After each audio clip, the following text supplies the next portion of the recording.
Tropical storm Sandy, I should say Sally rather, continues to weaken, but it's still going to pack a punch here at home. I'll detail the full forecast on what to expect coming up. Right now on News Channel 6 at 5, Tim's right. The Gulf Coast is getting slammed by Sally, and we are going to track that storm as the heavy rains come our way. Also ahead, local leaders checking on flood-prone areas to make sure people stay safe. And the problems that can come from just one post. We're digging deeper to see how social media can impact your future as News Channel 6 at 5 starts now. Live from Television Park, this is Wjbf News Channel 6 at 5. Welcome back, everybody. I'm Brad Means. Jenny is off today. We do thank you for staying with us, and coverage you can count on kicks off in the Forecast Center, where Chief Meteorologist Tim Miller is standing by with the latest on Sally. Tim? I tell you what, this is quite a rainmaker, Brad, no doubt about it. Some of these rain totals are pretty impressive. We're going to talk all about that now. Let's get right to it. I'll show you this map. This is our satellite and radar view.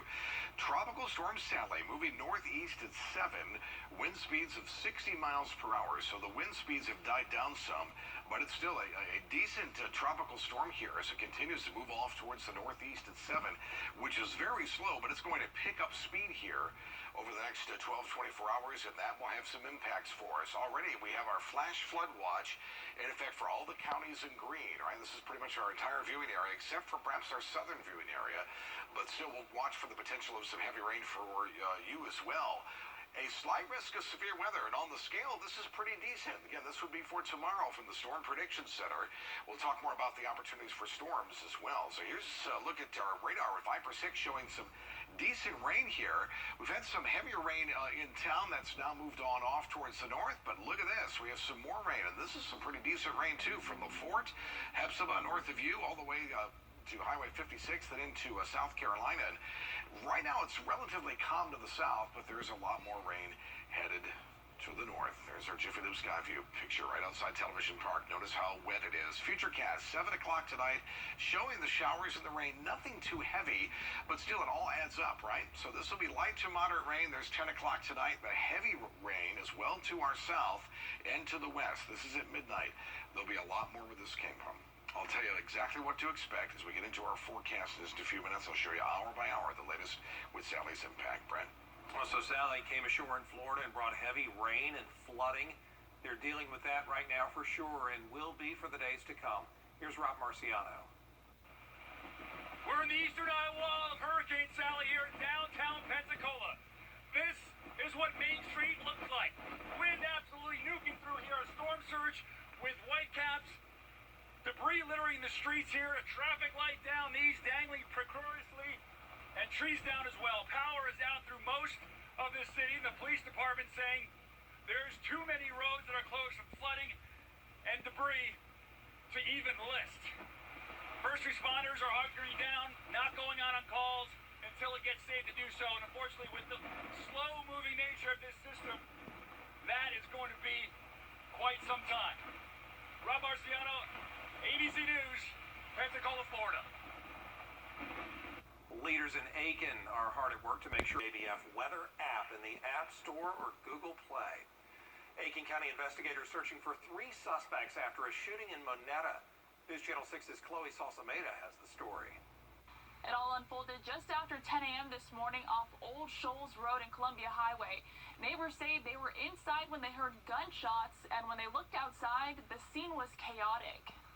A Mognetta neighborhood is in shock after a woman is shot in the face in front of their homes. Neighbors tell me they heard gunshots being fired. When they looked out their windows, the woman was in her car driving away from 3 men who were shooting at her.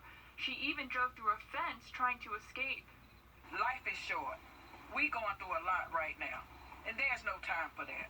There's no time. You're not safe in your own home. Where can you be safe at? The female victim drove herself a few miles up Columbia Highway to a Dollar General store and was eventually taken to a hospital. In Aiken County, Chloe Salsameda, WJBF, News Channel 6. A suspect in a double murder investigation in Graniteville is now in jail. Investigators arrested Pete Finch after he got out of the hospital yesterday. He was being treated for gunshot wounds after a shootout with police Saturday. That shootout not long after deputies found Lacey Boyd and her boyfriend dead inside a Graniteville home. Witnesses identified Finch as a suspect. He's waiting to be extradited to Aiken County. He's in jail in Augusta. Community organizers, faith leaders, and family members now pushing for justice after the shooting death of 60-year-old Julian Lewis. He was shot and killed in Scriven County in August. The GBI says a Georgia State trooper, 27-year-old Jacob Thompson, chased a car for a broken taillight. Well, police say the trooper did a pit maneuver that caused Lewis to crash into that tree. The GBI says the trooper then shot Lewis in the forehead. A week later, the GBI arrested Officer Thompson and charged him with felony murder. We're asking just not to live in fear. And that is what happens every day. That black, brown people take a step outside of their homes to do simple tasks, like go get a soda from the store. Organizers say a justice caravan will leave Atlanta this Saturday and head to Sylvania City Hall. They're planning a peaceful rally, 1 p.m. for Julian Lewis. New at 5, they are everywhere. Social media posts are part of daily life, but you may not realize how damaging those messages can be in the future. Here's News Channel 6's Renetta Dubose. Stop. Before you share a post on social media, do you ever think about where it typically might go? Well, we wanted to look at how the quickness of your hands could have a long-term effect on your particular college or workplace. Colleges, especially those that are more competitive in nature, are absolutely looking at the profile of students. This Insta profile, Evans High Shade Room, is filled with messages and posts detailing incriminating and provocative stories about students using their real names. Whether the details are true or false is unknown, but the footprint left on the gram can hurt these high school kids from seeing a future in college. Are you constantly posting negative things? Are you posting things that maybe the school does not want to be associated with, on one side or the other, politically or about other things that are going on? This week, a Fox Creek High School junior and her family learned a blackface photo with a racist word went viral. News Channel 6 spoke with that student's father, and he tells us the entire ordeal has been a difficult thing for the family. He says the original photo from 4 years ago was shared on social media by his daughter simply doing makeup videos and face masks with her friends when she was in 7th grade. But he says someone apparently saved it to a camera roll and modified it. He also shared, while nearly coming to tears, this: I looked my daughter in the eye and told her we were going to turn over as much information as we have to law enforcement. Is there any possibility that you have done this now or in the past? She said, Daddy, I promise. In that situation, I do believe my daughter. While the father stresses that his daughter is a kind, caring person who likes to keep to herself or a small group of friends, he's hoping these unidentified mean people online do not impact her future. So if something is not approved by you, or if something is malicious in nature, you should go ahead and report that on the social media posts so that those posts can be flagged and removed. The same holds true for adults looking for jobs or working for companies. This week, USC Aiken's baseball coach found himself going viral after a post commenting on Clemson football team's Black Lives Matter statement. He later posted that his words were taken out of context and apologized. Because if you're not familiar with your company's social media policy and you violate it, you could be putting your current job in jeopardy. Completely eliminating your social footprint may not be a good idea either, because colleges and employers will look for you there. Just be wise. Renetta Dubose, WJBF News Channel 6. Back to you. Augusta commissioners are trying to clean up the garden. Now, your most accurate forecast with WJBF Live Viper 6. It could be pouring rain, but it's still a pretty view of our city. But we can barely see some of the buildings thanks to all the rain, whether it's Jiffy Lube Skyview Cam over at SRP Park. And boy, I'll tell you, it is raining. And not a lot of heavy rain, but the key is all this will add up, right? So it's continuing to move from south to north. Viper 6 showing the rain from Evans, Martinez, right through the city. Again, some of this could have certainly some heavy downpours further towards the south near Grovetown, also near the fort. Quiet to the south, but that's just temporary, as this, of course, is Sally. I will tell you this, just moments ago, there was a report of a tornado warning in South Georgia, and this is concerning to me because, again, this is the type of spit up we're going to get with these storms, and I think we could have these possibility of isolated tornadoes tomorrow here at home as Sally moves towards the northeast and the energy continues to override this.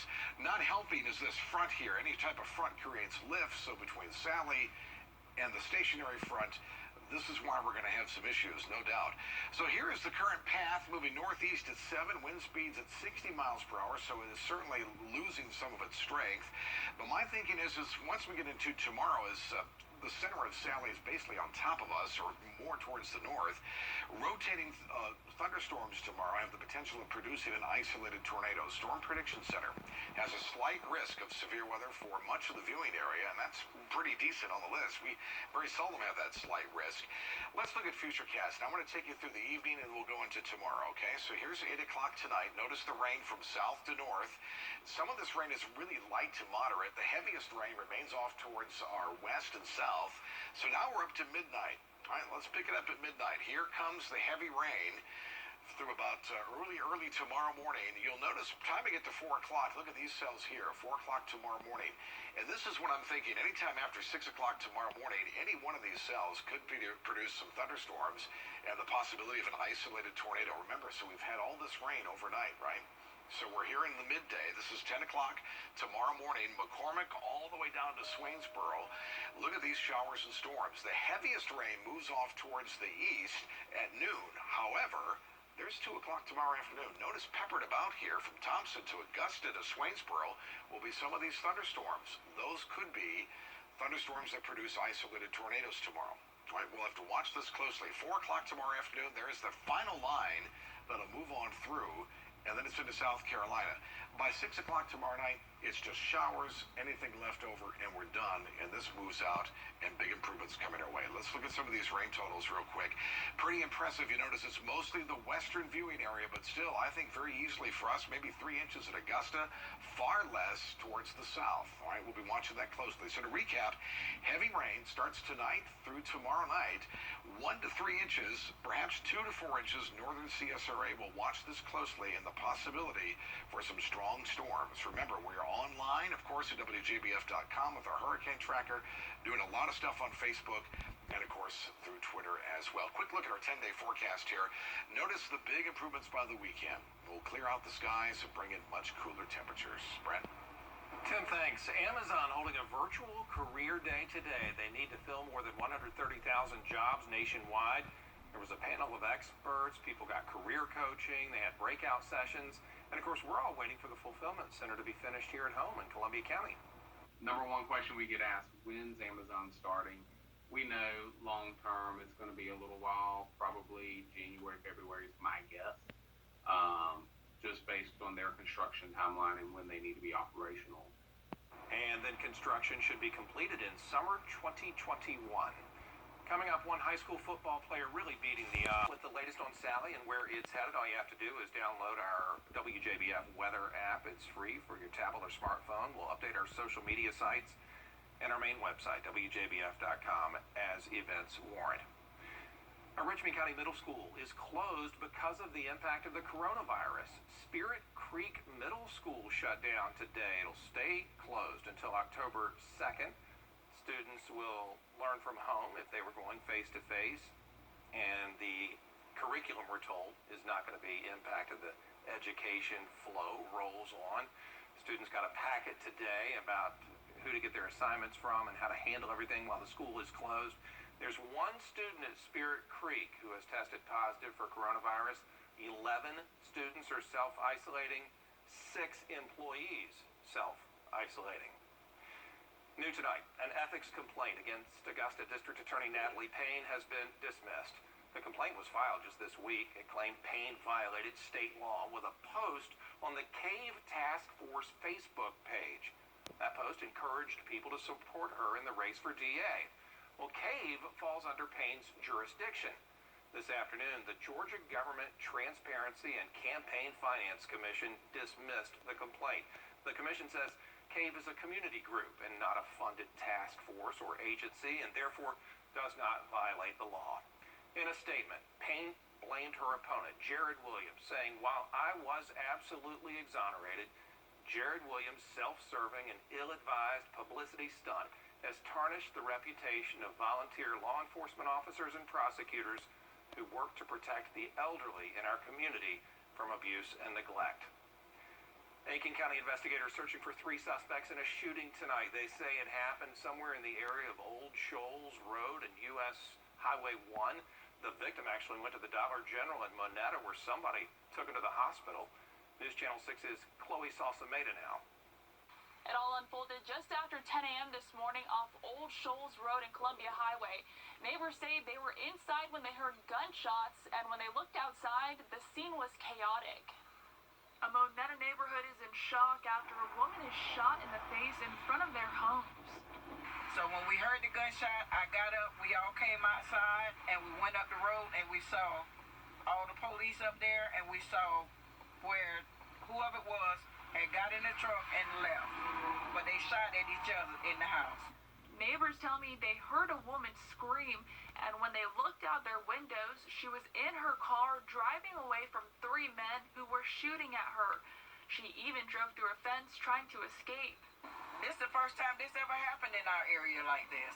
We didn't know what was going on. We still don't know what's going on. The 3 suspects fled the scene, and the female victim drove herself a few miles up Columbia Highway to a Dollar General store looking for help. She was eventually taken to a hospital. This is a good neighborhood. Very good neighborhood.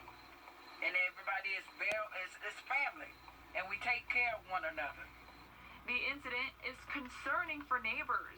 They say families live in the area, and Ridge Spring Moneta Middle and High schools are just up the street. We going through a lot right now. And there's no time for that. There's no time. You're not safe in your own home. Where can you be safe at? In Aiken County, Chloe Salsameda, Wjbf, News Channel 6. A suspect facing charges in a shooting